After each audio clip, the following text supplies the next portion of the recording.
Hello friends, hello friends. I am Jay, your host of the channel. Welcome to the math hub. कैसे हैं आप सभी? तो हमारी जो 10th क्लास की सीरीज़ थी उसका जो बोर्ड एग्ज़ाम जो सीरीज़ थी हमारी पेपर सॉल्यूशन की, उसमें आप सबका बहुत बहुत स्वागत है. तो जो हमारे नेक्स्ट जो क्वेश्चन है, क्वेश्चन नंबर 19 एंड 20, इस क्वेश्चंस में सभी को मोस्ट ऑफ प्रॉब्लम आती ही है. सभी स्टूडेंट्स इसमें कंफ्यूज हो जाते हैं क्योंकि इसमें स्टेटमेंट्स और रीज़न जो है वो इतने सिमिलर हो जाते हैं कि बच्चे कंफ्यूज हो जाते हैं कि हम क्या ऑप्शंस इसमें लगाएं.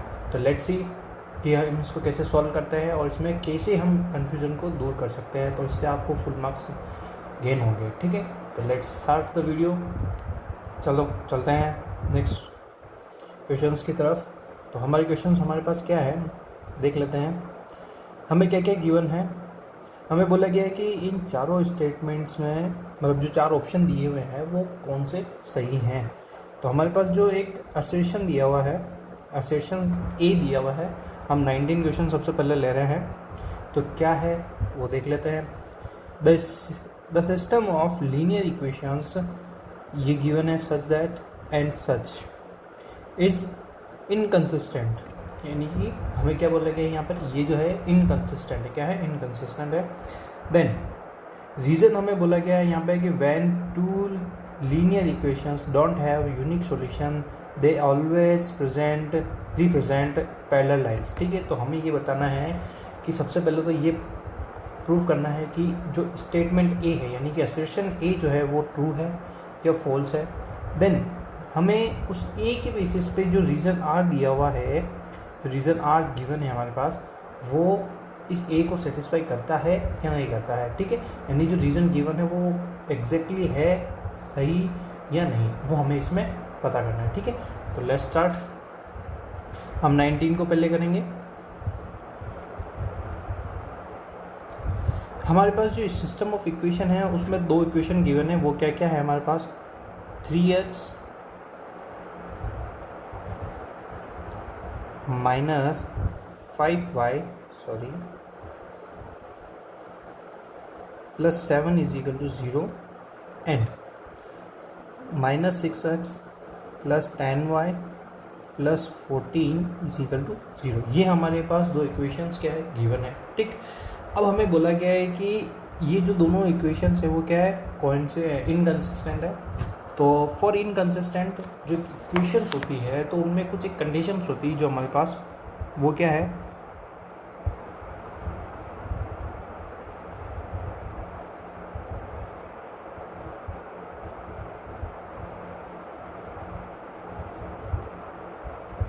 जो सिस्टम ऑफ इक्वेशन है उसमें क्या होती है. तो लेट्स सी, हमारे पास जो कंडीशन होती है वो ये होती है कि a1 upon a2 is equal to b1 upon b2 is equal not equal. ठीक है, नॉट इक्वल टू, ठीक है, c1 अपॉन c2 होता है. ठीक, तो अभी इसमें हम देखते हैं सबसे पहले a1 अपॉन a2. ठीक है, तो ये हमारे पास a1 है और ये हमारे पास a2 है. क्या है? a2 है. ठीक है, तो a1 हमारे पास है 3 और a2 है हमारे पास -6.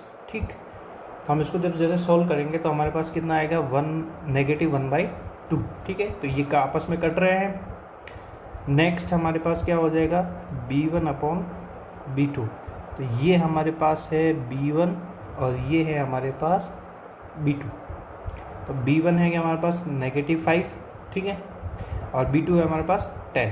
तो ये दोनों आपस में कट रहे हैं तो ये आ जाएगा -1/2. क्लियर. नेक्स्ट हम देखते हैं c1 अपॉन c2. ये हमारे पास है c1 और ये हमारे पास है c2. ठीक है, तो c1 है 7 और c2 है 14 नॉट 10. क्लियर. तो जैसे ही हम इसको सॉल्व करेंगे तो ये कितना आ जाता है, पॉजिटिव के 1/2.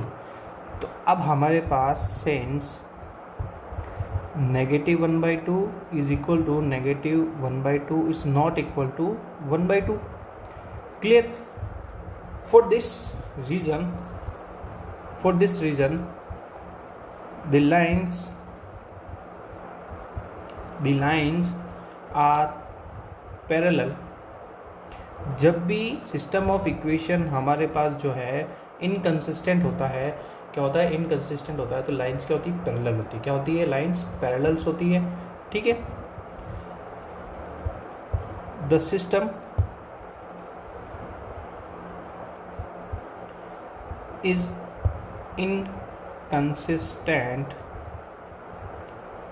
सो असर्शन जो है हमारे पास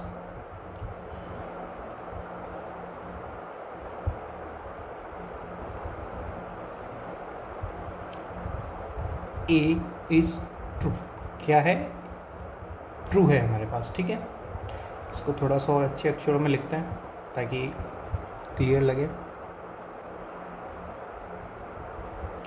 क्लियर, तो ये हमारे पास क्या है, ट्रू है। क्या है, ट्रू है। तो अब इसका जो रीज़न है, हमारे पास रीज़न क्या गिवन है वो देख लेते हैं। यहाँ बोला गया है कि when two linear equations don't have unique solution they always represent parallel lines. ठीक है, तो अब देखते हैं। तो फॉर रीज़न, अब रीज़न आर जो है उसमें हमें क्या बोल दिया गया, व्हेन टू लीनियर इक्वेशन, तो इसका जो मैं एक्सप्लेनेशन है वो कुछ इस तरीके से दे रहा हूँ। When two linear equations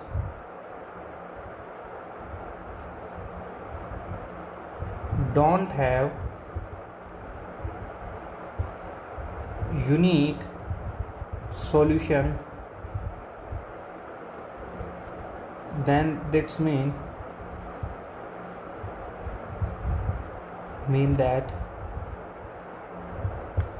they have no solution, they have no solution। इसको मैं थोड़ा हाईलाइट कर रहा हूँ। ठीक है, ध्यान दीजिए, क्या है, no solution. It's mean no solution है, तो इट्स मीन ये क्या हो गया हमारे पास, पैरेलल हो गई। क्या हो गई, पैरेलल हो सकती है। क्या हो सकती है, पैरेलल लाइंस हो सकती है। एंड इनफाइनाइटली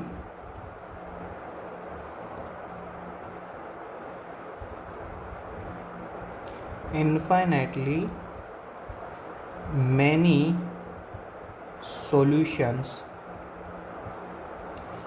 क्या है, इन्फिनिटली मैनी सॉल्यूशंस, यानी कि इसका मतलब ये हो जाएगा कि जो लाइंस है वो क्या है, कोइंसाइड है। क्या है, कोइंसाइड है। क्या हमारे पास कोइंसिडेंट लाइन है, यानी एक दूसरे के ऊपर क्या कर रही है, वो दोनों लाइंस लाई कर रही है। क्या कर रही है, लाई कर रही है। तो इसको भी हम हाईलाइट कर लेते हैं।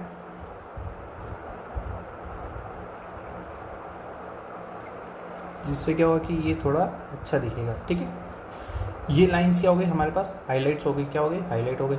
क्लियर, तो देयरफॉर और हमें यहाँ बोला गया है therefore saying they always represent parallel line। ठीक है, parallel lines, तो it is a false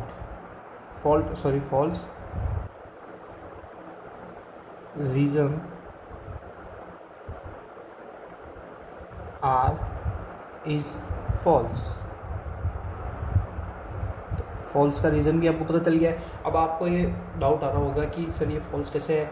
ठीक है, पैरेलल लाइन प्रेजेंट करी, तो इसका मतलब ये है कि आपने गलत किया है। ध्यान दीजिए, यहाँ बोला गया है कि यूनिक सॉल्यूशन नहीं है। क्या है हमारे पास, यहाँ बोला गया है कि डोंट हैव यूनिक सॉल्यूशन। क्या बोला गया है यहाँ पे, डोंट हैव यूनिक सॉल्यूशन। तो यूनिक सॉल्यूशन नहीं है, तो इसका मतलब या तो उसके नो सॉल्यूशन होगा या फिर उसमें इनफाइनाइट मैनी सॉल्यूशन होगा। तो इसमें दो कंडीशन बनी है और इसमें बोला गया है, रीज़न में आप देख सकते हैं क्या बोला गया है यहाँ पे।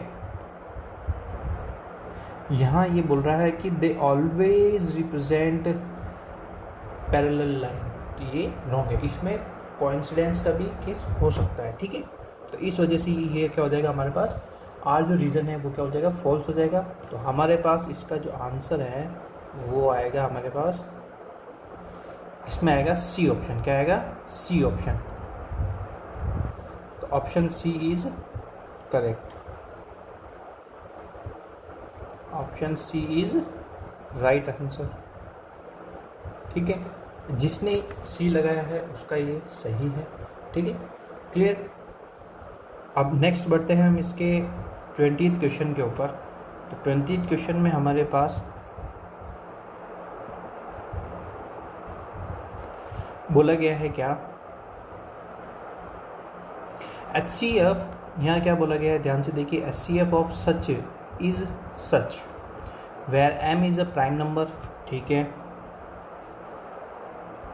असर्शन जो है हमारे पास वो है हमारे पास HCF of 36m square 18m which is equal to m, और हमारे पास वेयर m इज़, और यहाँ बोल दिया गया है कि m इज़ प्राइम नंबर। क्या है हमारे पास, प्राइम नंबर, ठीक है, क्लियर। तो हम इसके प्राइम फैक्टराइजेशन कर लेते हैं। क्या कर लेते हैं, प्राइम फैक्टराइजेशन कर लेते हैं। द फैक्टर्स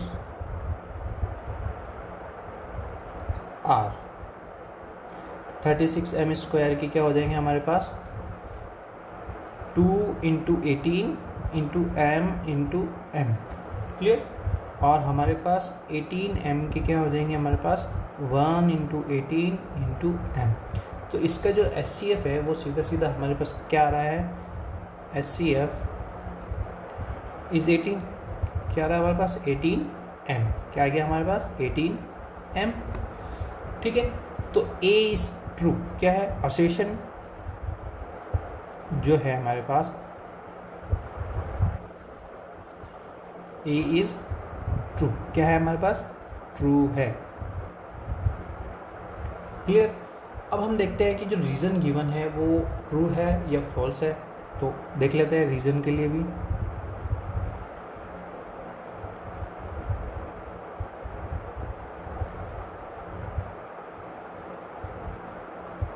रीज़न आर जो है वो क्या गिवन है हमारे पास, क्या बोलता है, HCF of two numbers always less than और equal to the smaller number, ठीक है। तो अब by definition of HCF, by definition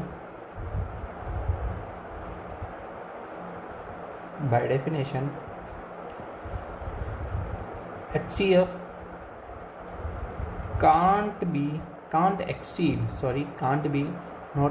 can't exceed the value of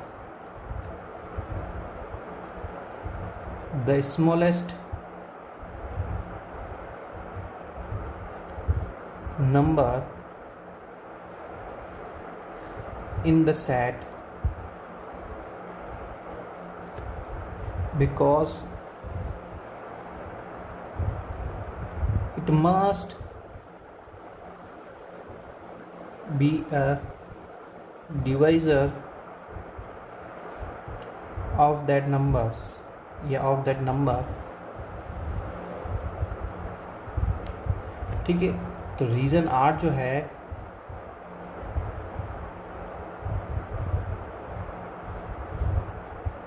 is true, क्या है, ट्रू है, क्या है, ट्रू है। और ध्यान दीजिए कि कभी भी HCF जो है या तो सेम नंबर आएगा, जैसे कि यहाँ पे 18 है, इससे बड़ा कभी नहीं होगा और इससे छोटा भी कभी मिल भी सकता है, नहीं भी मिल सकता, ठीक है। तो इसमें दोनों कंडीशन हो सकती है कि अगर जैसे 18 है तो इससे छोटा अगर इनका अगर कोई HCF आ रहा है तो वो ज़रूर आएगा या फिर 18m ही आएगा, ठीक है, क्लियर। इससे कभी एक्सीड नहीं होगा वो नंबर, क्या होगा, कभी एक्सीड नहीं होगा। आई होप कि आपको ये दोनों क्वेश्चन समझ में आ गए होंगे, असर्शन और रीज़न वाले। और ये इसमें काफ़ी स्टूडेंट्स गलती करते हैं क्योंकि उनको लगता है कि ये दोनों स्टेटमेंट कुछ सिमिलर ही लग रहे हैं, तो हम इसको ये वाला ऑप्शन सही हो जाएगा, ठीक है। तो इसमें बड़े ध्यान से करने की बात है। और इसमें हमारे पास जो है दोनों असर्शन और रीज़न दोनों ट्रू है, तो ये क्या हो जाएगा हमारे पास इसके पास कि both assertion both assertion and reason are true and reason R is the correct explanation of the assertion A. तो इसमें ऑप्शन ए जो है वो क्या हो जाएगा, ट्रू हो जाएगा। क्या हो जाएगा, option A is right. Clear है? तो आई होप कि आपको ये दोनों क्वेश्चन समझ में आए होंगे। कमेंट करके बताइए कि इसमें आपने क्या आंसर लगाया है। और अगर आप मुझसे लाइव क्लास लेना चाहते हैं तो आप स्क्रीन पर दिए गए नंबर्स पे आप कांटेक्ट कर सकते हैं, मैसेज कर सकते हैं व्हाट्सएप पे या टेलीग्राम पे। क्लियर? और कीप शेयरिंग और कीप सब्सक्राइब आवर चैनल, और ज़्यादा से ज़्यादा स्टूडेंट्स के साथ आप शेयर कीजिए और बताइए कि कैसा लगा ये वीडियो। और मैं आगे इसके साथ साथ और नई सीरीज़ भी लेके आ रहा हूँ। ठीक है? तो हमारे जो 10th बोर्ड का सीरीज़ है उसके अंदर हम अगले वीडियो में 21 क्वेश्चन है वो हम एक्सप्लेन करेंगे, और उसी के साथ साथ कुछ और क्वेश्चंस भी जो है डिस्कस करेंगे।